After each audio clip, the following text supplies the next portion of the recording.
Can we close our eyes and look to the Lord in prayer? நாம் எல்லாரும் கண்களை மூடி தேவனை நோக்கி பார்த்து ஜெபிப்போம். ஆமென். Heavenly Father, your word is a double-edged sword. பரலோகத்தின் தேவனே, உம்முடைய வார்த்தை இருபுறமும் கருக்குள்ள பட்டயமாய் இருக்கிறது. Let it pierce in our heart this afternoon. ஆண்டவர், இந்த மதிய வேளையிலே அது எங்களுடைய இருதயத்திற்குள்ளாக பாய்ந்து செல்லட்டும். Let it speak to us. ஆண்டவர், இந்த வார்த்தை எங்களோட பேசட்டும். We give you all the glory and we give you all the honor and praise. எல்லா மகிமையும் துதியும் கனமும் ஒருவருக்கே நாங்கள் செலுத்துகிறோம். And in Jesus name we pray. இயேசுவின் நாமத்தில் ஜெபிக்கிறோம். Amen. Amen. Amen. Amen. So this is the season of Advent.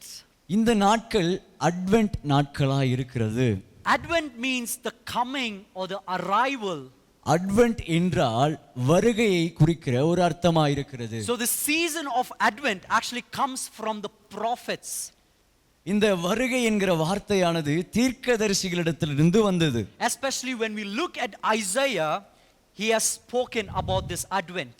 முக்கியமாக ஏசாயாவின் தீர்க்கதரிசியை குறித்து நாம் பார்க்கும்போது அவர்தான் இந்த வருகையை குறித்து அதிகமாக சொல்லுகிறார். You know, in those times when people were living, they were oppressed and they were abandoned and they were living in an uncertainty life and there were political war which was going over there. So there was this Advent what Isaiah wanted to tell these people. அன்றைய நாட்களிலே வாழ்ந்து கொண்டிருந்த ஜனங்கள் ஒரு அச்சுறுத்தலான சூழ்நிலைக்கு நடுவிலே வாழ்ந்து கொண்டிருந்தார்கள். அவர்களுடைய நிலைமை கைவிடப்பட்டதாக இருந்தது. இவர்களுக்குத்தான் ஏசாயா ஒரு நல்ல செய்தியை சொல்லுகிறார். இயேசு கிறிஸ்துவின் வருகை உண்டாக போகிறது. So God promised Isaiah that he would establish his kingdom on this earth. தேவன் ஏசாயாவுக்கு ஒரு வாக்குத்தத்தம் கொடுக்கிறார். அது என்னவென்றால் அவருடைய ராஜ்யத்தை இந்த பூமியிலே அவர் ஏற்படுத்த போகிறார். And this will be identified by righteousness, justice and mercy.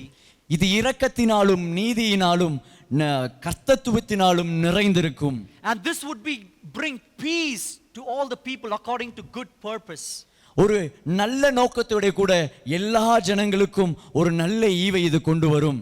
So during this season of Advent, we remember what God has promised Isaiah, and we know that Jesus has come to this world and is here, and that's why we're going to celebrate Christmas in the next 4 weeks. இந்த வருகை நாட்களில் இயேசு கிறிஸ்து எப்படி வந்திருக்கிறார் என்று ஐசாயாவுக்கு ஆண்டவர் வாக்குத்தத்தம் கொடுத்திருக்கிறார். இதை குறித்து தான் இந்த கிறிஸ்துமஸ் நாட்களிலே நாம் தியானிக்க போகிறோம். So it is Advent means it is remembering about what God has promised. வருகை என்பது ஆண்டவர் நமக்கு என்ன வாக்குத்தத்தம் பண்ணியிருக்கிறார் என்பதை குறிக்கிறது. But also when we look at the New Testament along with the Old Testament, more prophecies or promise which are yet to be fulfilled. நாம் புதிய ஏற்பாடை பழைய ஏற்பாட்டோடு ஒப்பிட்டு பார்க்கும்போது இன்னும் நிறைவேற வேண்டிய காரியங்கள் அநேகமாக இருக்கிறது. The restoration of God and the kingdom of God has not yet come in full. ஆண்டவருடைய மறுமலர்ச்சியும் ஆண்டவருடைய ராஜ்யமும் இன்னும் முழுமையாய் நிறைவேறவில்லை. So Advent is also a time for us to wait patiently. வருகை நாட்கள் என்பது நாம் அமைதியாக தேவன் மேலே நம்பிக்கை வைக்க வேண்டும் என்கிற ஒரு காரியத்தை நமக்கு வெளிப்படுத்துகிறது. We wait patiently and we hope for the coming of our Lord Jesus Christ. நாம் பொறுமையோடு நம்பிக்கையோடு தேவனுடைய வருகைக்காக காத்திருக்கிறோம். We don't just wait for this 4 weeks and celebrate the Christmas. நாம் இந்த வருகிற இந்த 4 வாரங்களில் மாத்திரம் காத்திருந்து கிறிஸ்துமஸை கொண்டாட போக கூடாது. But it means to wait in faith till the return of Christ. மாறாக இயேசு கிறிஸ்துவின் வருகை வரைக்கும் நாம் காத்திருந்து நம்பிக்கையுடையவர்களாய் இருக்க வேண்டும். That is his final advent. அதுதான் அவருடைய கடைசி வருகை. His final appearing. அதுதான் அவருடைய கடைசி வருகையாய் இருக்கிறது. His final coming in glory. இதுவே அவருடைய கடைசி நாட்களின் மகிமையான வருகையாய் இருக்கிறது. Where God once and for all will defeat the enemy, the sin, the evil and death. இதை நாம் புரிந்து கொண்டவர்களாய் பிசாசின் ராஜ்யத்தையும் அவருடைய கிரியைகளையும் அவருடைய மரணத்துக்கு ஏதுவான கிரியைகளையும் அழிக்கிறவர்களாய் புறப்படுவோம். Till then, அதுவரைக்கும் we will have evil in this world. இந்த உலகத்திலே நமக்கு தீமை இன்றைக்கும் இருக்கும். We will have suffering in this world. நமக்கு இந்த உலகத்திலே வேதனை இருக்கும். We will go through a lot of valleys in our life. நம்முடைய வாழ்க்கையிலே அநேக பள்ளத்தாக்கின் சூழ்நிலைகளை நாம் கடந்து போவோம். But we need to look forward for his coming. ஆனால் நாம் அதை எல்லாம் தள்ளி வைத்துவிட்டு தேவனுடைய வருகைக்கு நேராய் நேர்கொண்ட பார்வைகளாய் செல்ல கடவோம். Can you raise your hand and say, Lord, நம்முடைய கரங்களை உயர்த்தி நாம் சொல்ல முடியுமா, ஆண்டவரே, not only in this Advent season, இந்த வருகை நாட்களிலே மாத்திரமல்ல, but throughout my life I will have faith in you and I will wait for your coming. ஆண்டவரே, என்னுடைய வாழ்க்கை முழுவதும் உம்மிலே நம்பிக்கையுள்ளவனாய் உம்முடைய வருகைக்காக நான் காத்திருப்பேன். Amen, amen, amen. So usually what happens during this time of Christmas? இந்த கிறிஸ்துமஸ் நாட்களிலே பொதுவாக என்ன நடக்கும்? We decorate our house. நம்ம வீடுகள் எல்லாம் நம்ம அலங்கரிப்போம். We buy new clothes. நம்ம புது துணிகளை எல்லாம் வாங்குவோம். We invite friends, we invite families. நம்முடைய குடும்பத்தினர்களை, நம்முடைய நண்பர்களை எல்லாம் அழைப்போம். Which is good, which is all an act of joy that we do. அதெல்லாம் நல்லதுதான். இந்த செயல்கள் எல்லாம் மகிழ்ச்சியை குறிக்கிறதுதான். But the reason to buy clothes and to enjoy the time with relatives, it has its limitations. ஆனால் இப்படிப்பட்ட காரியங்கள் எல்லாம் ஒரு குறிப்பிட்ட அளவுக்கு தான் மகிழ்ச்சியை கொடுக்க முடிகிறது. They can only satisfy us for a particular time. இவைகள் எல்லாம் நம்மை ஒரு குறிப்பிட்ட காலம் வரைக்கும் தான் திருப்தியாக்க முடியும். And the hope that we have in that festival and the hope and the joy that we have with our relatives will stay with us only for a limited time. இந்த பண்டிகையின் மூலமாகவும் நம்முடைய உறவினர்கள் மூலமாகவும் நமக்கு கிடைக்கிற சந்தோஷம் ஒரு குறிப்பிட்ட நாள் வரைக்கும் தான் இருக்கும். But what will ultimately satisfy is the coming of the Lord. ஆனால் ஆண்டவருடைய வருகை மாத்திரம்தான் நம்மை உச்சகட்ட மகிழ்ச்சிக்கும் ஒரு திருப்திக்கும் நேராய் வழிநடத்தக்கூடியதாய் இருக்கிறது. And there will be completion and there will be perfection. அங்கே ஒரு பூரணமும் அங்கே ஒரு நிறைவும் உள்ளது. That is the final advent of Jesus Christ. அதுதான் இயேசு கிறிஸ்துவின் கடைசி வருகை. So we are hoping for the future by remembering the past. நாம் கடந்த நாட்களை நினைவிலே வைத்து நம் எதிர்காலத்தின் நம்பிக்கையை வைத்து ஓடிக்கொண்டிருக்கிறோம். We are hoping for the future by remembering the past. நாம் கடந்த நாட்களை நினைவிலே வைத்து எதிர்காலத்திற்கு நம்பிக்கையோடு ஓடிக்கொண்டிருக்கிறோம். So as we hope for the future, there's a lot of things for us to understand as we live. நாம் எதிர்காலத்தை நோக்கி நம்பிக்கையோடு போகும்போது நாம் புரிந்து கொள்ள வேண்டிய அநேக காரியங்கள் நமக்கு இருக்கிறது. Like there is much that we failed to do in our life that we are living on this earth. நாம் இந்த உலகத்திலே வாழ்ந்து கொண்டிருக்கும்போது நாம் செய்ய தவறின அநேக காரியங்கள் இருக்கிறது. There is much that we did which was not faithful in the sight of the Lord. நாம் செய்த அநேக காரியங்கள் தேவனுக்கு நம்பிக்கையற்ற தன்மைகளை குறிக்கிறதாகவே இருக்கிறது. So we have a sin to confess. நமக்கு மன்னிக்கக்கூடிய, நாம் வாயை திறந்து சொல்லக்கூடிய அநேக பாவங்கள் இருக்கிறது. And we have a sin that we should confess. நாம் அறிக்கை செய்ய வேண்டிய பாவம் நமக்கு இருக்கிறது. But the good news in this confessing is that even when we look back or when we look forward, it is the same Jesus Christ that you're looking forward. And this God, Jesus, He loves you. And His kingdom is going to come to this earth. And He's looking forward for you to sustain on Him. இப்படிப்பட்ட சூழ்நிலையிலே நாம் கடந்த நாட்களில் இருந்த இயேசுவும் நம்முடைய எதிர்காலத்தில் இருக்கிற இயேசுவும் அவர் ஒன்றாகவே தான் இருக்கிறார். அவர் நம்மை நேசிக்கிறார். இந்த நம்பிக்கையை நாம் கொண்டிருப்போமேயானால் அவர் நம்முடைய வாழ்க்கையை தொடர்ந்து நடத்த வல்லவராய் இருக்கிறார். Dear church, I want to tell you that there is hope in this Jesus and He will never abandon us. பிரியமானவர்களே, நான் உங்களிடத்தில் ஒரு விஷயத்தை சொல்ல ஆசைப்படுகிறேன். இந்த இயேசு எப்பொழுதும் நம்மை நேசிக்கிறார். அவர் நம்மை ஒரு நாளும் கைவிடுகிறவர் அல்ல. He is still working in us. அவர் இப்பொழுதும் நமக்குள்ளாக செயல்பட்டு கொண்டிருக்கிறார். And that's why I'm going to speak to you all from a very familiar verse that we all know. அதைத்தான் நான் இன்றைக்கு பேச விரும்புகிறேன். நமக்கு பரிச்சயமான ஒரு நல்ல தெரிந்த ஒரு வசனத்திலிருந்து. It is from Isaiah chapter 7 verse 14. அது ஏசாயா 7வது அதிகாரம் 14வது வசனத்திலே இருக்கிறது. It says God himself will give you a sign. அது சொல்லுகிறது, ஆதலால் ஆண்டவர் தாமே உங்களுக்கு ஒரு அடையாளத்தை கொடுப்பார். And the virgin will conceive and give birth to a son. இதோ ஒரு கன்னிகை கர்ப்பவதியாகி ஒரு குமாரனை பெறுவாள். And will call himself Emmanuel. அவர் இம்மானுவேல் என்று அழைக்கப்படுவார். Amen. Amen. This name actually carries a very deep meaning. இந்த பெயருக்கு ஒரு ஆழமான அர்த்தம் இருக்கிறது. And it carries a deep meaning to each and every one of us. இப்பொழுது நாம் இதை கேட்டுக்கொண்டிருக்கிற நம்ம எல்லாருக்கும் இந்த பெயர் ஒரு ஆழமான அர்த்தத்தை வைத்திருக்கிறது. Also people who are listening, who are in the darkest situation, who are in the broken situation in their lives, this title and this Emmanuel has a deep meaning to us. உடைக்கப்பட்ட சூழ்நிலையிலும் இருளின் வாழ்க்கையிலும் வாழ்ந்து கொண்டிருக்கிற ஒவ்வொருவருக்கும் இந்த பெயரிலே இருக்கிற அர்த்தம் ஒரு மறுவாழ்வை கொடுக்க வல்லதா இருக்கிறது. So I want to entitle my sermon this afternoon, Emmanuel, God with us. என்னுடைய பிரசங்கத்திற்கு நான் ஒரு தலைப்பை கொடுக்க ஆசைப்படுகிறேன். இம்மானுவேல், தேவன் நம்மோடே இருக்கிறார். You know, for Isaiah, God promised that he will send a Messiah, a deliverer. ஏசாயாவுக்கு தேவன் வாக்கு கொடுத்த போது அவர் சொல்லி இருந்தார், அவர் ஒரு இரட்சகனை இங்கே அனுப்ப போகிறார். Because of their darkness that they were living in. ஏனென்றால் அவர்கள் வாழ்ந்து கொண்டிருக்கிற இருளின் தன்மை அப்படிப்பட்டதா இருந்தது. They were in oppression, they were living in uncertainty. அவர்கள் அடக்குமுறையிலே கணிக்க முடியாத சூழ்நிலையிலே அவர்கள் வாழ்ந்து கொண்டிருந்தார்கள். They had political war which was going there. அவர்களுக்கு நடுவே ஒரு அரசியல் யுத்தம் போய் கொண்டிருந்தது. So God, he promised that he will send the literal presence of Jesus to deliver them from darkness. ஆகவே தான் தேவன் சொல்லியிருந்தார், அவருடைய சொந்த பிரசன்னத்தை இயேசு கிறிஸ்துவின் மூலமாய் அதை கொடுத்து அந்த அடக்குமுறையிலிருந்து அந்த அசாதாரணமான சூழலிலிருந்து அவர்களை விடுவிக்கும்படியாக. And this presence will give them light, life, healing, especially and mainly salvation. இந்த பிரசன்னம் அவர்களுக்கு வெளிச்சத்தையும் வாழ்க்கையையும் சுகத்தையும் எல்லாவற்றுக்கும் மேலாக ரட்சிப்பையும் கொடுக்க வல்லதாக இருந்தது. So our first point to remember is, நாம் நினைவில் வைத்துக் கொள்ள வேண்டிய முதலாவது காரியம் என்னவென்றால், Jesus who is Emmanuel, God with us, his light will shine in darkness. இம்மானுவேலனாய் இருக்கிற இயேசு கிறிஸ்து இருளிலே பிரகாசிக்கிற வெளிச்சமாய் இருக்கிறார். You see, many times we hear the word Emmanuel and that's become a common word for us.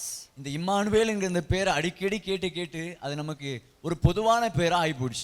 This Emmanuel is from a Hebrew word which we all know that the meaning of the word is God with us. இந்த Emmanuel என்கிற வார்த்தை எபிரேய பதத்திலிருந்து வருகிறது. இதனுடைய அர்த்தம் தேவன் நம்மோட இருக்கிறார்.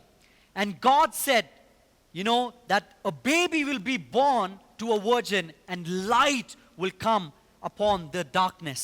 ஆண்டவர் சொன்னார், ஒரு கன்னிகை கர்ப்பவதியாகி ஒரு குமாரனை பெறுவாள், அப்பொழுது இருளின் மேலே வெளிச்சம் தன்னுடைய ஆதிக்கத்தை கொள்ளும். Now the people that God is speaking to Isaiah, or Isaiah speaking to the people, might be distant from us. தேவன் ஏசாயனோட பேசினதும் ஏசாயா அந்த ஜனங்களோட பேசினதும் நமக்கும் அதற்கும் எந்த ஒரு பொருத்தமும் இல்லாத போல இருக்கலாம். So I want to ask you this afternoon, இந்த மதியான வேளையில் நான் உங்களிடத்தில் ஒரு கேள்வியை கேட்க ஆசைப்படுறேன். do you see your future with uncertainty and is it filled with darkness? ஒரு கணிக்க முடியாத சூழ்நிலை வழியாய் உங்களுடைய எதிர்காலம் இருக்கிறது என்றும் இருள் நிறைந்ததா இருக்கிறது என்றும் நீங்க யோசித்துக் கொண்டிருக்கிறீங்களா? Do you have fear of darkness about the safety of your loved ones? நீங்கள் நேசிக்கிறவருடைய வாழ்க்கையில் இருக்கிற இருளின் பயத்தினாலே நீங்கள் பயந்து கொண்டிருக்கிறீர்களா? Do you feel abandoned? நீங்கள் கைவிடப்பட்டவர்களாய் உணர்ந்து கொண்டிருக்கிறீங்களா? Or do you feel betrayed? அல்லது புறக்கணிக்கப்பட்டவர்களாய் நீங்கள் உணர்ந்து கொண்டிருக்கிறீங்களா? Or are you feeling that I'm all alone right now? நான் தனிமைப்படுத்தப்பட்ட ஒரு சூழ்நிலை இருக்கிறேன் என்று நீங்க உணர்ந்து கொண்டிருக்கிறீங்களா? Or do you have a sense that God has forgotten me? ஒருவேளை நீங்க யோசித்துக் கொண்டிருக்கிறீங்களா, ஆண்டவரே நீங்க என்னை கைவிட்டு விட்டார் என்று சொல்லி? Because of your past sins, because of your mistakes, or because of your shame. ஏனென்றால் நீங்கள் கடந்த காலத்தில் செய்த தவறுகளினாலும் பாவங்களினாலும் தேவன் இதை செய்து விட்டார் என்று நினைத்துக் கொண்டிருக்கிறீங்களா? But church, here is the glorious message that I want to tell you during this Advent season. ஆனால் பிரியமானவர்களே, இந்த வருகை நாட்களே ஒரு மகிமையின் செய்தி நான் உங்களுக்கு சொல்ல விரும்புகிறேன். A light has dawned into your darkness. ஒரு விடியல் வெளிச்சம் இருளை மேற்கொண்டிருக்கிறது. Jesus is Emmanuel. இம்மானுவேலனாகிய இயேசு கிறிஸ்து. He is still Emmanuel. அவர் இப்பொழுதும் இம்மானுவேலாகவே இருக்கிறார். This God came down to us. அந்த தேவன் நம் நடுவிலே இறங்கி This வந்திருக்கிறார். God came down to you. அந்த தேவன் இப்பொழுது உங்கள் நடுவிலே இறங்கி This வந்திருக்கிறார். God is with you. அந்த தேவன் இப்பொழுது உங்களோட இருக்கிறார். Amen.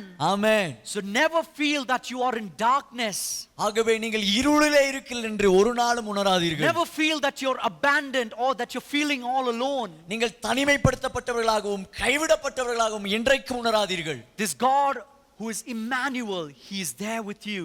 இந்த இம்மானுவேலா இருக்கிற இந்த தேவன் எப்பொழுதும் உங்களோட கூட This இருக்கிறார். God came down for you.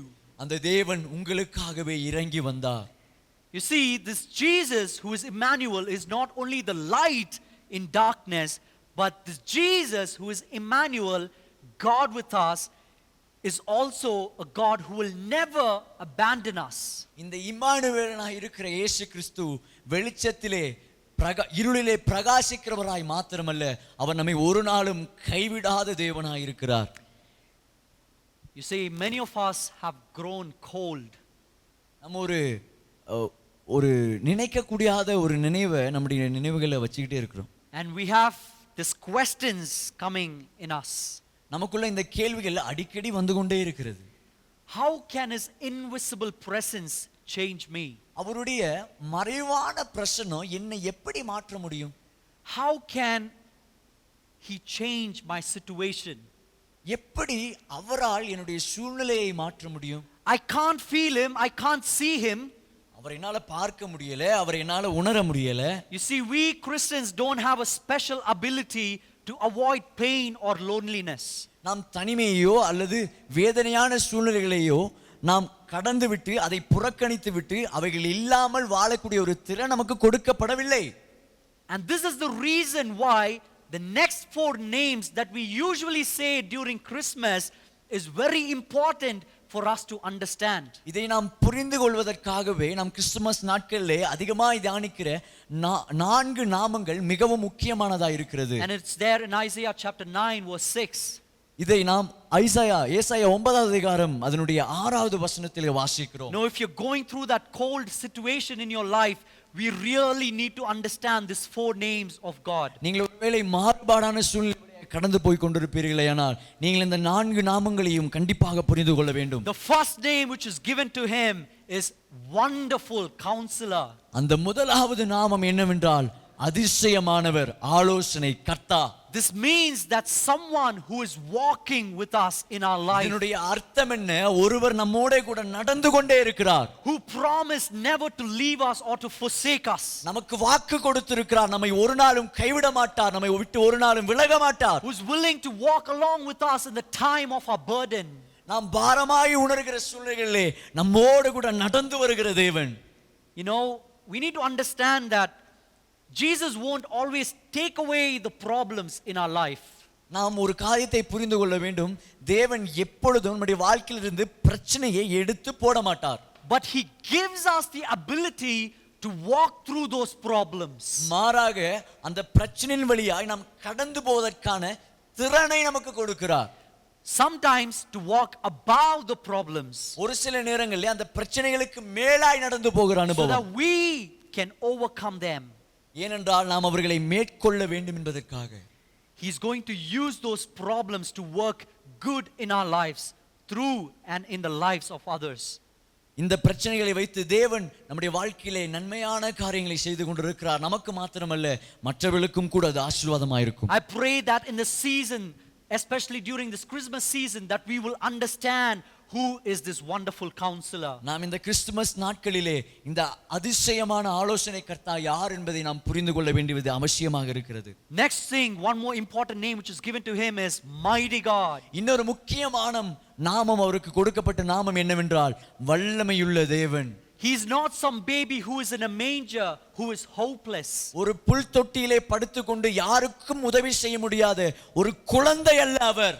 This wonderful counselor is also a mighty God who is above everything. இந்த அதிசயமான ஆலோசனை கர்த்தர் வல்லமையுள்ள தேவனுமாய் இருக்கிறார். அவர் எல்லாவற்றுக்கும் மேலானவராய் இருக்கிறார். You see, anything in your life has threatened you, he is above all other things. He's above all those things. உங்கள் வாழ்க்கையை அச்சுறுத்தி கொண்டிருக்கிற எந்த காரியங்களுக்கு மேலாகவும் அவர் பெரியவராயிருக்கிறார். I pray that during this season that you would understand who is this mighty God. இந்த நாட்களிலே இந்த காரியங்களை, இந்த வல்லமையுள்ள தேவன் யார் என்பதை நீங்கள் புரிந்து கொள்ள வேண்டும் என்று நான் தேவனை நோக்கி ஜெபம் Now பண்ணுகிறேன். the important name which is given to him is he is an everlasting Father.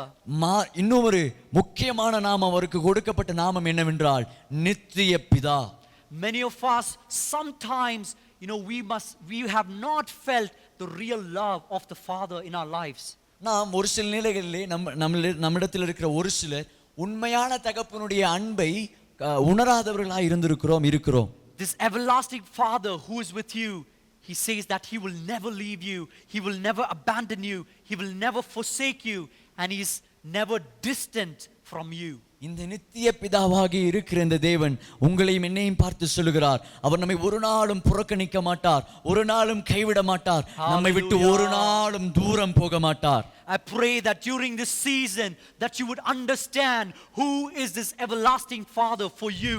இந்த வருகை நாட்களிலே இந்த நித்திய பிதா யார் என்பதை நீங்கள் புரிந்து கொள்ள வேண்டும் என்று நான் ஜெபிக்கிறேன்.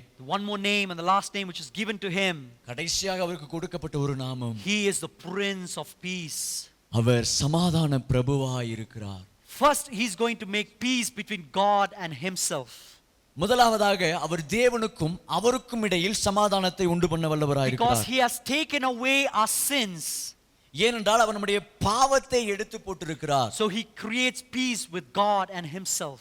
ஏனென்றால் அதற்காக தான் அவர் சமாதானத்தை தேவனுக்கும் அவருக்கும் உண்டு பண்ணுகிறார். And later that peace will be given to us. அதற்கு பின்பதாக அந்த சமாதானம் உங்களுக்கும் எனக்கும் வருகிறது. And to one another who are in our community. நம்மை சுற்றி வாழ்ந்து கொண்டிருக்கிற ஒவ்வொருவருக்கும் இந்த சமாதானம் கடந்து வருகிறது. This is that God, dear church. இதுதான் நம்முடைய ஆண்டவர் பிரியமானவர்களே. Who is wonderful counselor. அவரே அதிசயமானவர் ஆலோசனை. Who is a mighty God and everlasting Father. அவர் வல்லமையுள்ள தேவன் நித்திய பிதாவுமாய் இருக்கிறார். And he is a Prince of Peace who is with us. அவர் சமாதான பிரபுவாய் நம்மோடு கூட இருக்கிறார். He is Emmanuel. அவர்தான் இம்மானுவேலனாகிய கர்த்தர். Dear believers, I want to tell you that he is with you in every circumstances. பிரியமானவர்களே, நான் இதை உங்களுக்கு சொல்ல விரும்புகிறேன். அவர் எல்லா சூழ்நிலைகளிலும் உங்களோட கூட இருக்கிறார். You were never alone. நீங்கள் தனிமையாய் இல்லை. He is working in you in every part of your life. உங்களுடைய வாழ்க்கையின் எல்லா பகுதிகளிலேயும் அவர் உங்களோட கூட இருக்கிறார். Doesn't matter big or small, good or bad, he is working for your good and his glory.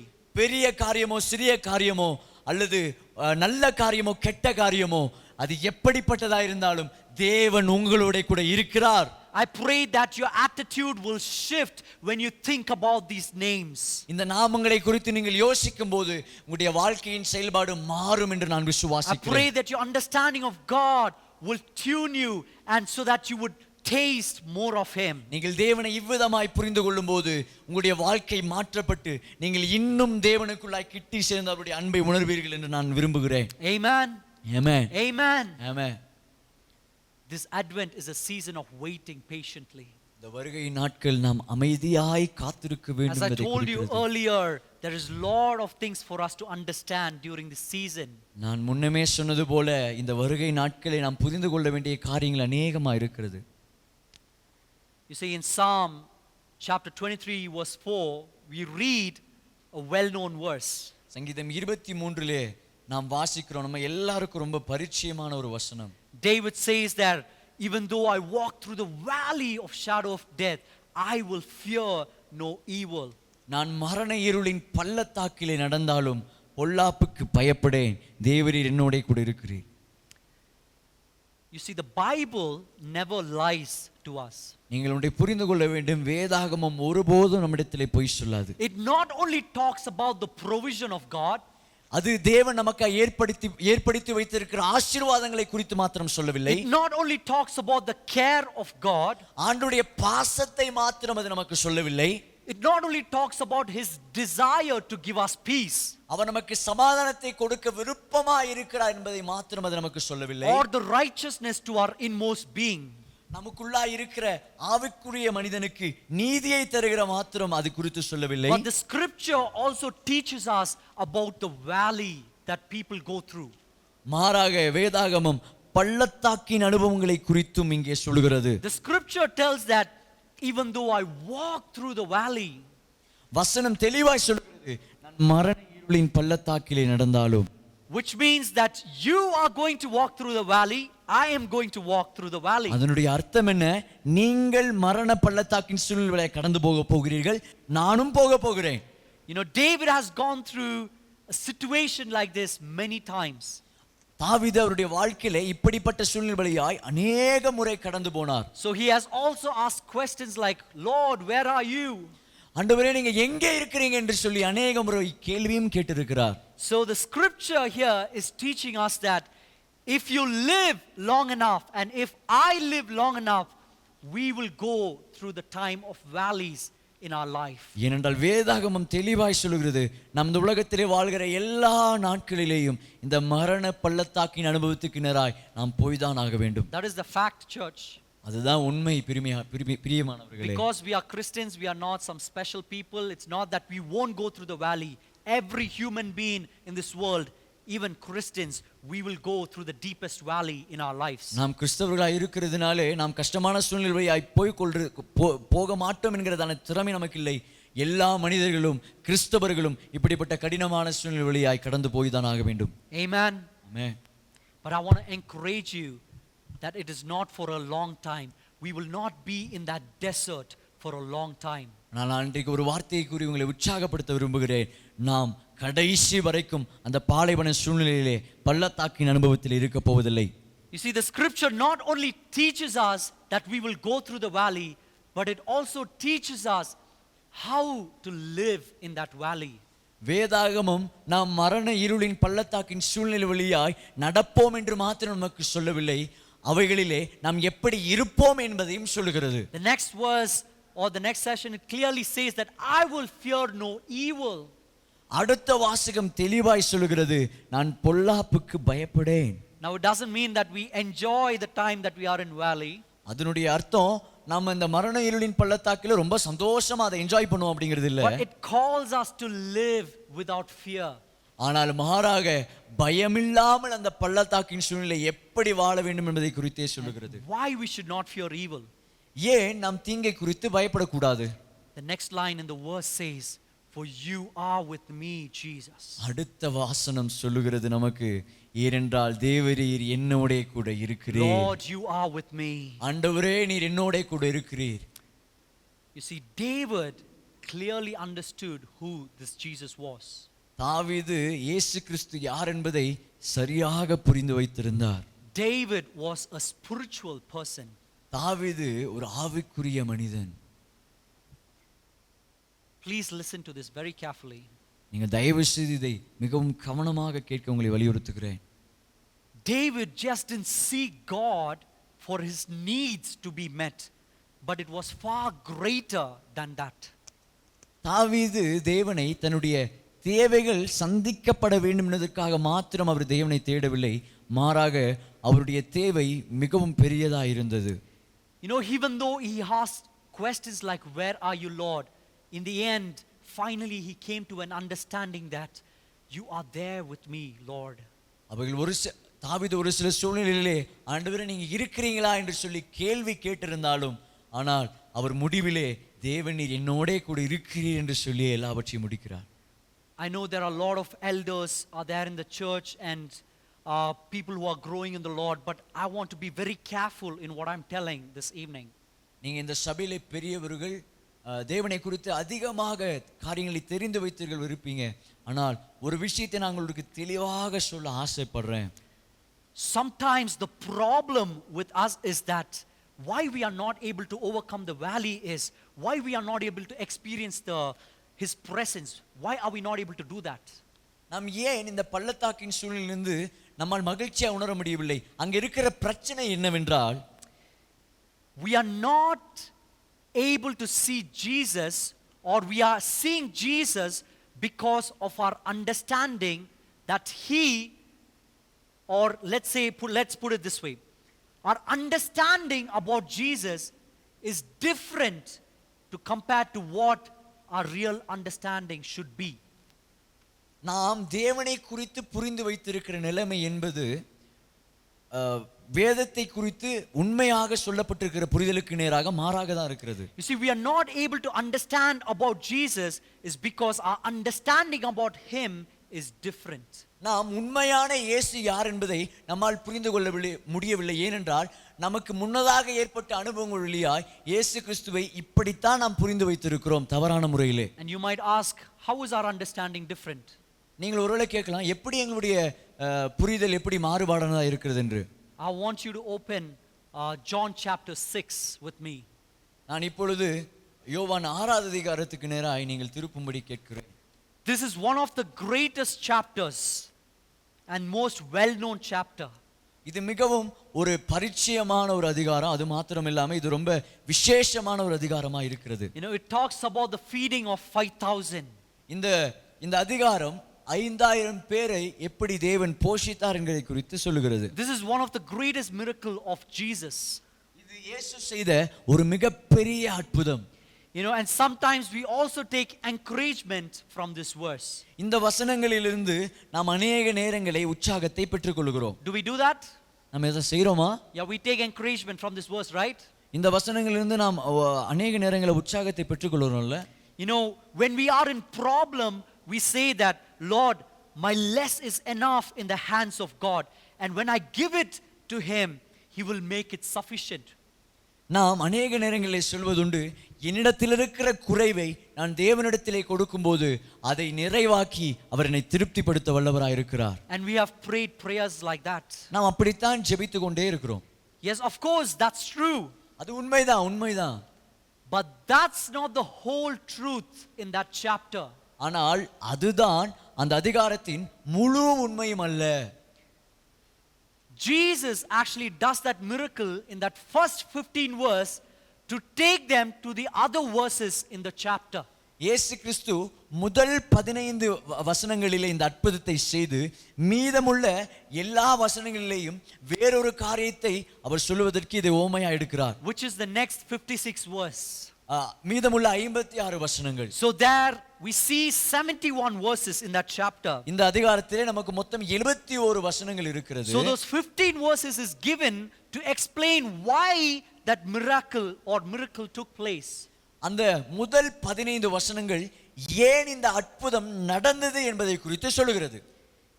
Jesus met their physical hunger in that 15 verse. அந்த 15 வசனங்களிலே இயேசு கிறிஸ்துவுடைய சரீர பிரகாரமான பசியை தீர்த்து வைத்தார். Listen to me. என்னை கவனியுங்கள். It is to explain to them that your real hunger is not the physical one, but it is the spiritual one. இந்த அற்புதத்தை ஏன் இயேசு கிறிஸ்து செய்தார் என்றால், மீதமுள்ள வசனங்களை நம்ம பார்க்கிறோம், நம்முடைய சரீர பசி முக்கியமானதல்ல, அதை காட்டிலும் மிக உயர்வான ஒரு தாகம் நமக்கு உண்டாயிருக்க வேண்டும் என்பதை குறிப்பதற்காக. So Jesus is taking them to the real need by meeting their felt need. அவர்களுக்கு தேவையான ஒரு தேவையை தேவன் சந்தித்து அதை காட்டிலும் முக்கியமான தேவை என்ன என்பதை அவர்களுக்கு சொல்லிக் கொடுக்க இந்த அற்புதத்தை இயேசு கிறிஸ்து செய்தார். You see, the felt need is important in our life. நம்முடைய வாழ்க்கையிலே நாம் ஆசைப்படுகிற காரியங்கள் அநேகம் உண்டு, நல்லதுதான். He meets our needs, he feeds us, and he also heals us, and he provides us, which is important. நமக்கு முக்கியமான காரியங்களை அவர் கொடுக்கிறார், நம்மை சுகப்படுத்துகிறார், நமக்கு தேவையான எல்லா காரியங்களையும் தேவன் சந்திக்கிறவராகவே தான் இருக்கிறார். But as we wait on this Advent season, as we look forward for the coming of Christ, let us not just focus on the felt need in our life. நாம் இந்த வருகை நாட்களிலே தேவனிடத்திலே காத்திருந்து நாம் உணர்ந்து கொள்வோமேயானால், நாம் நமக்கு தேவையானதை மாத்திரமல்ல அதற்கு மேலான காரியத்தை நோக்க கர்த்தர் நமக்கு உதவி செய்வாராக. Or let us not seek God or worship Jesus for this felt need alone. நமக்கு இருக்கிற தேவைகள் சந்திக்கப்பட வேண்டும் என்பதற்காக நம் தேவனை ஆராதிக்கிறவர்களாக இருக்கக்கூடாது. I hope you all taken in that chapter. நீங்கள் எல்லாரும் அந்த அந்த அதிகாரத்தை எடுத்து விட்டீர்கள் என்று நான் விசுவாசிக்கிறேன். It's so interesting what Jesus is telling to the crowd who's following him.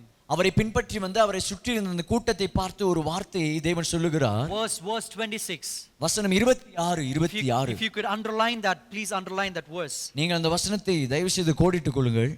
Jesus said this. இயேசு கிறிஸ்து இது சொன்னார். You follow me because you have been fed. நீங்கள் அற்புதங்களை கண்டதினால் அல்ல, நீங்கள் அப்பம் புசித்து திருப்தியானதினாலேயே என்னை தேடுகிறீர்கள் என்று மெய்யாகவே உங்களுக்கு சொல்கிறேன் என்று சொன்னார். And as we continue to read those verses, some of the disciples, they left Jesus and went when they heard this. நாம் தொடர்ந்து இந்த அதிகாரத்தில் நாம் வாசிப்போமேயானா அநேக சீஷர்கள் அவரை விட்டு போய்விட்டார்கள். Because they came to Jesus for their felt need, because Jesus was feeding their hunger and were doing miracle. இவர்கள் அவர்களுக்கு தேவையான காரியம் இயேசு கிறிஸ்துவினிடத்திலிருந்து கிடைக்கும் என்ற அந்த எண்ணத்தோடைய தேவனை பின்பற்றினார்கள். அவருடைய சரீர எதிர்பார்ப்பும் அங்கே தீர்ந்து போனது. Sometimes it's hard to know that in most of the churches sometimes we speak only about the felt need. நாம் அநேக சபைகளிலே இன்றைக்கு நமக்கு இருக்கிற தேவைகளை குறித்து தான் அநேக முறைகளில் பேசுகிறோம். And that alone becomes the priority for believers. அந்த இப்படிப்பட்ட காரியங்கள் தான் விசுவாசிகளுக்கு மிகவும் முக்கியத்துவம் வாய்ந்ததாக இருக்கிறது. And what we have missed out is the real need. ஆனால் ஒரு முக்கியமான உண்மையான தேவை என்ன என்பதை நாம் விட்டுவிட்டோம். Dear church, God will meet all your needs. That is important and he will do it. பிரியமானவர்களே, தேவன் நம்முடைய தேவைகளை சந்திக்க வல்லவராய் இருக்கிறார். அது முக்கியமானதுதான். கண்டிப்பாக இதை அவர் செய்வார். Those are only felt needs. அவைகள் நமக்கு தேவைப்படுகிற காரியங்கள் மாத்திரமே தான். What is more important is the real need. ஆனால் அதை காட்டிலும் முக்கியமான ஒரு தேவை என்ன பாஸ்டர் ரியல் நீட் ன்ட்டே இருக்கீங்க, அது என்ன pastor அப்படிங்கறீங்களா? Okay, listen. What is that real need? கவனிங்கள், அது முக்கியமான தேவை என்ன? The real need is eternity. நம்முடைய உண்மையான தேவை நித்திய வாழ்வு. Amen. Amen. When you look to Jesus to satisfy your needs, you will be hungry again. நீங்கள் உங்களுடைய தேவையை சந்திக்கப்பட வேண்டும் என்பதற்காக மாத்திரம் இயேசு கிறிஸ்துவை பார்ப்பீர்களேயானால் உங்களுக்கு மறுபடியும் பசி உண்டாகும். But if you have Jesus himself, you will never hunger or you will never feel thirsty again. ஆனால் நீங்கள் இயேசு கிறிஸ்துவையே எதிர்பார்ப்பீர்களேயானால் நீங்கள் ஒரு நாளும் பசியுடையவர்களாய் இருக்க மாட்டீர்கள். So when you pray, don't pray that Lord take away my problems from my life. நீங்கள் ஜெபிக்கும்போது என்னுடைய வாழ்க்கையில் இருந்த இந்த பிரச்சனையை எடுத்து போடும் என்று ஜெபிக்க வேண்டாம். But pray that Jesus, I need more of you. I need more of your presence in during that time. ஆண்டவரே, இப்படிப்பட்ட கடினமான சூழ்நிலைகளிலே நீர்தான் எனக்கு தேவை என்று சொல்லி அதிகமாக ஜெபம் பண்ணுங்கள். Listen very carefully. கவனமாக கேளுங்கள். What is more important in your life? It is not the provision for your physical needs, but it is the person himself. நீங்கள் உங்களுடைய வாழ்க்கையிலே நீங்கள் எதிர்பார்க்கிற ஆசை மிகவும் முக்கியமானதல்ல, ஆனால் இயேசு கிறிஸ்து தான் உங்களுடைய முக்கியமான தேவை. When you are in that valley, we don't say let that problem go, but you ask for more of Jesus during those times. நீங்கள் அந்த மரண பள்ளத்தாக்கின் சூழ்நிலையிலே நடந்து கொண்டிருக்கும் போது அவர்கள் உங்களை விட்டு நீங்கி போக வேண்டியது அவசியமல்ல.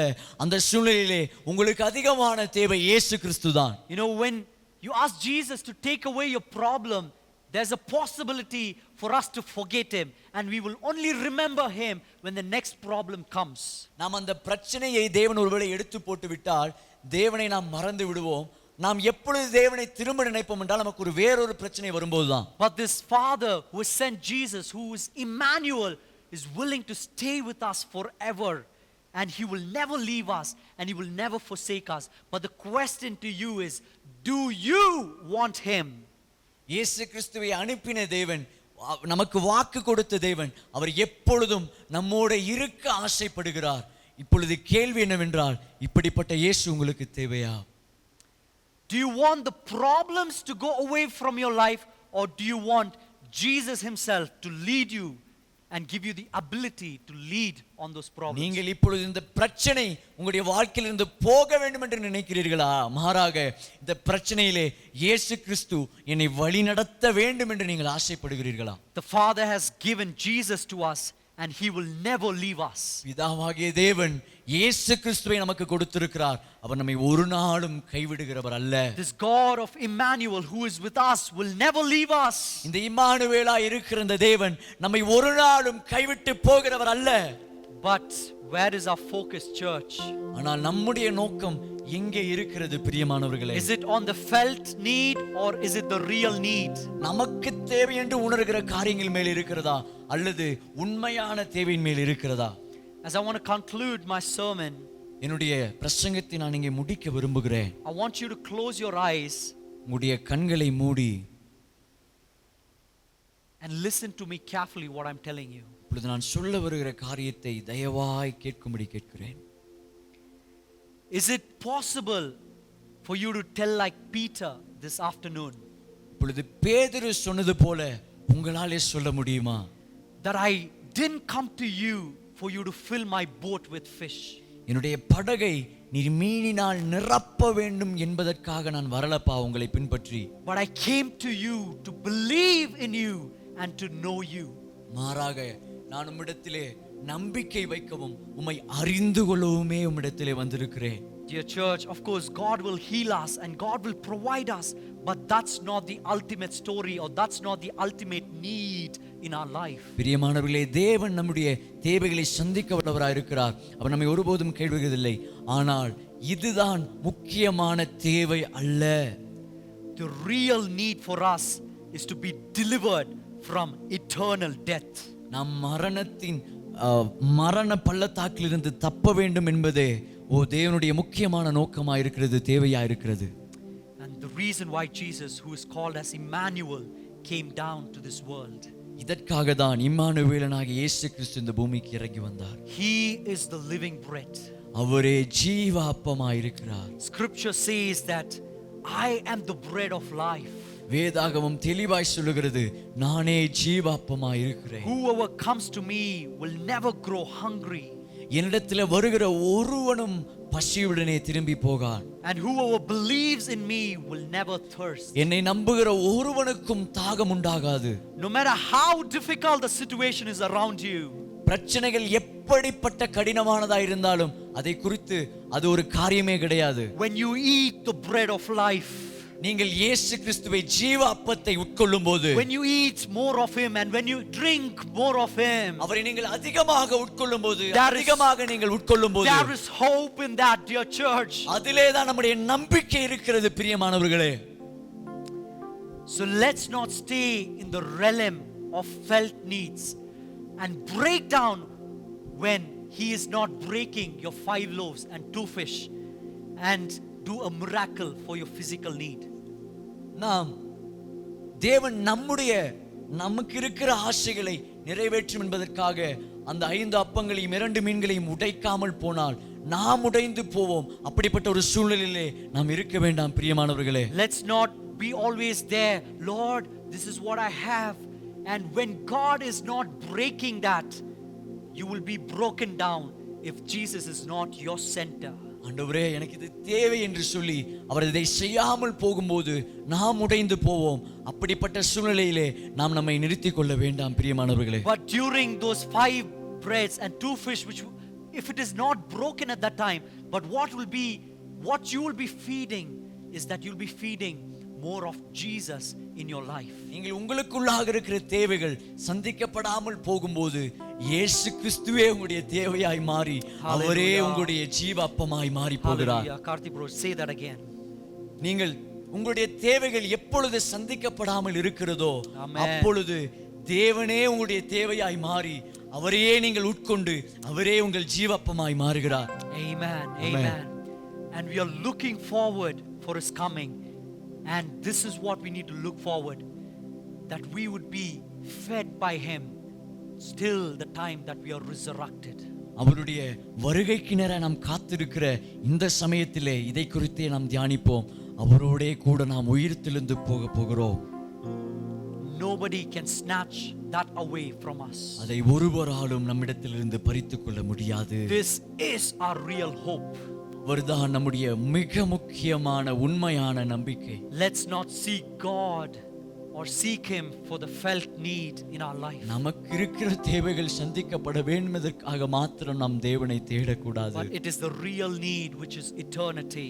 நம்முடைய நித்தியம் தான், நித்திய வாழ்க்கை தான் நம்முடைய உண்மையான தேவையா இருக்கிறது. So I've told you before that he is the light in your darkness and he will never abandon you.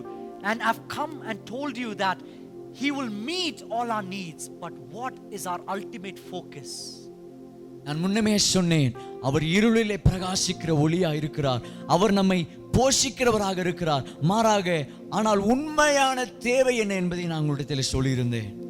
The ultimate focus and the ultimate need, what we need to do in this season and we need to remember and follow is that say that Jesus, I need more of you. I want to eat you, O Lord, because you are the living bread. இந்த வருகை நாட்களிலே நாம் மிகவும் முக்கியமாக பார்க்க வேண்டிய, நம்முடைய நோக்கத்தை வைக்க வேண்டிய காரியம் என்னவென்றால், இயேசுவே நீர்தான் என்னுடைய தேவை, நீர்தான் என்னுடைய தேவை, நீர்தான் என்னுடைய தேவை அப்பா. We came to him for him. நாம் அவரிடத்திலே வந்தது அவருக்காக மாத்திரம் தாங்க. Let me repeat that again. அதை நான் திரும்பவும் சொல்ல ஆசைப்படுறேன். We came to him for him. அவரிடத்திலே நாம் வந்தது அவருக்காக மாத்திரம் தாங்க. The question to you as we complete this year or as we starting this December, இந்த டிசம்பர் மாதத்தை தொடங்குவதற்கு முன்னதாக, இந்த வருடத்தை முடியத்துக்கு முன்னதாக உங்களுக்கு முன்னதாக வைக்கிறேன் ஒரு கேள்வி. how much do we know about this Jesus? இந்த இயேசு கிறிஸ்துவை எவ்வளவு நீங்கள் அறிந்து வைத்திருக்கிறீர்கள்? How much are we feeding him in our life? எவ்வளவு அதிகமாய் நாம் உட்கொண்டு வருகிறோம்? Hallelujah. Hallelujah. Yes. He is the bread of life. அவரே ஜீவனாய் இருக்கிறார். Heavenly Father, பரலோகத்தின் தேவனே, thank you for coming down to this world. ஆண்டவர் இந்த உலகத்திற்கு இறங்கி வந்ததுக்காக உமக்கு நன்றி Thank you for செலுத்துகிறோம். sending your son, உம்முடைய மகனை நீர் அனுப்பினபடி நான் உமக்கு நன்றி செலுத்துகிறோம். who is Emmanuel, God with us. Emmanuel தேவனாய் இருக்கிற அவருக்காக உமக்கு நன்றி செலுத்துகிறோம். But Lord, during this time of our valleys, ஆண்டவரே, இந்த பள்ளத்தாக்கின் சூழ்நிலைகளிலே நாங்கள் போய் கொண்டிருக்கிற இந்த நாட்களிலே our focus has shift from you, எங்களுடைய நோக்கம் உம்மிடத்திலிருந்து வலிவி போய்விட்டது. and we are always thinking, Lord Jesus, take away this problem, and our focus is completely on the problem. ஆண்டவரே, இந்த பிரச்சனையை எடுத்து போடும் என்று சொல்லி இந்த பிரச்சனையை குறித்தே நாங்கள் யோசித்துக் கொண்டிருக்கிறோம். We don't want to live a life which is of felt need, oh God. ஆண்டவரே, எங்களுக்கு இருக்கிற தேவையை குறித்தே எங்களுடைய வாழ்க்கையை வாழ நாங்கள் ஆசைப்படவில்லை. But we want to continue to focus on the real needs. ஆண்டவரே, நாங்கள் தொடர்ந்து உண்மையான தேவை என்ன என்பதை குறித்து நாங்கள் யோசிக்க, அதை நாங்கள் தியானிக்க எங்களுக்கு உதவி செய்யுங்க. That is that you will be fed with Jesus. ஆண்டவரே, நான் இயேசு கிறிஸ்துவினால் பசியாற்றப்படுவேன். That I will be fed with Jesus. நான் தேவனால் பசியாற்றப்படுவேன். So that Lord, that I would not worry any storms which is coming in my life. என்னுடைய வாழ்க்கையில வருகிற எந்த புயலுக்கும் நான் இப்படிப்பட்ட ஒரு நம்பிக்கையை வைத்திருப்பேனா, நான் பயப்பட தேவையில்லை. Because I have you in my life. ஏனென்றால் என்னுடைய வாழ்க்கையிலே நான் உம்மையே வைத்திருக்கிறேன். ஹalleluya. Father, I pray for each and everyone who is listening to this word. ஆண்டவரே, இந்த வார்த்தையை கேட்டுக்கொண்டிருக்கிற ஒவ்வொருவருக்காகவும் நான் ஜெபிக்கிறேன். Lord, let this word continue to speak to their heart. ஆண்டவரே, இந்த வார்த்தையை தொடர்ந்து அவருடைய இதயத்திலே பேசிக் கொண்டிருக்கட்டும். God is asking you, how is your spiritual life this afternoon? ஆண்டவர் உங்களை பார்த்து இந்த மதிய வேளையிலே உங்களுடைய ஆவிக்குரிய வாழ்க்கை எப்படி இருக்குது என்று கேட்டால், when is the last time that you sat in his presence and cried and wept and you said, Jesus, feed me, I need more of you? நீங்கள் கடைசியாக அவருடைய பிரசன்னத்தில் அமர்ந்து அழுது, இயேசுவே நீர் எனக்கு தேவை என்று சொன்னது எப்பொழுது? Church, don't just come to him for your felt needs. பிரியமானவர்களே, தயவு செய்து நீங்கள் உங்களுடைய தேவைகள் சந்திக்கப்பட வேண்டும் என்பதற்காக தேவனுடைய பிரசன்னத்துக்கு வராதிருங்கள். But come to Jesus for who he is. அவர் யாராய் இருக்கிறதை புரிந்து கொண்டவர்களாக அவருடைய சமூகத்துக்கு கடந்து வாருங்கள். Hallelujah. Thank you, Lord. நன்றி ஆண்டவரே. Thank you, Lord. Thank you, Holy Spirit. Father, continue to lead us. ஆண்டவரே தொடர்ந்து எங்களை நடத்துங்கப்பா. Lead us in this week. ஆண்டவரே இந்த வாரத்தில் எங்களை நடத்துங்கப்பா. As in the season of Advent, as we wait patiently. ஆண்டவரே இந்த வருகை நாட்களிலே நாங்கள் அமைதியாக காத்துக் கொண்டிருக்கிற இந்த நாட்களிலே Before we celebrate the birth of Jesus. இயேசு கிறிஸ்துவின் பிறப்பை நாங்கள் கொண்டாடுவதற்கு முன்பதாக That we would be fed by you more, so that we would truly celebrate you. ஆண்டவரே நாங்கள் இன்னும் அதிகமாய் உம்மை புரிந்து கொள்ள, உம்மை நாங்கள் உட்கொள்ள எங்களுக்கு உதவி செய்யுங்க. Therefore we submit the entire church and us in your hands, O Lord. ஆண்டவரே இந்த முழு சபையையும் உம்முடைய கரங்களிலே நாங்கள் அர்ப்பணித்து ஜெபிக்கிறோம். We need more of you, Jesus. ஆண்டவரே நீங்க தான் எங்களுக்கு தேவை ஆண்டவரே. We need more of you, Jesus. நீங்க அதிகமா எங்களுக்கு தேவை ஆண்டவரே. We need more of you in our life. நீங்கள் அதிகமா எங்களுக்கு தேவை ஆண்டவரே. In Jesus' name we pray. இயேசுவின் நாமத்தில் ஜெபிக்கிறோம். Amen. ஆமென் ஆமென் ஆமென். Hallelujah. அல்லேலூயா.